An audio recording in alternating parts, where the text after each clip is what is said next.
Matapos magdeklara ng martial law sa Thailand, itinaas ngayon ng Department of Foreign Affairs ang Alert Level 2 ang crisis doon. Dahil dito, patuloy ang paalala ng ating gobyerno na maging alerto at maghanda sa posibleng paglikas. Ang detalye mula kay Sam Ramirez. Itinaas na sa Alert Level 2 ng Department of Foreign Affairs ang kanilang crisis alert level sa Thailand.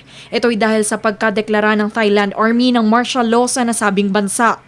Ang Alert Level 2 ay tinatawag din na restriction phase. Sa ilalim nito, pinapayuhan ang mga Pilipinong nasa Thailand na iwasang sumali sa mga kilos protesta at kung maaari, wag na rin pumunta sa mga matataong lugar.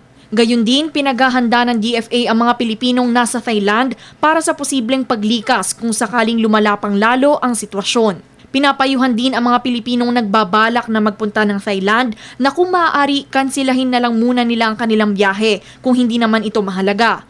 Ngunit nilinaw ni DFA spokesperson Assistant Secretary Charles Jose, walang travel ban sa bansa.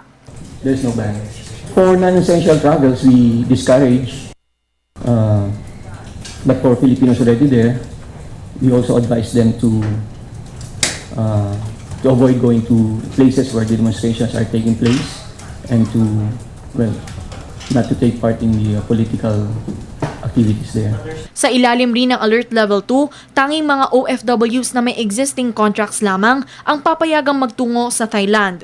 Dagdag ni Jose, may nakahandang contingency plan ng DFA para sa tinatansyang 15,000 Pilipino sa Thailand, kasama na ang mga undocumented Filipinos. Our embassy has a contingency plan in place, and we have a team from the DFA led by a senior officer ready to go to Thailand at the soonest possible time to validate this contingency plan.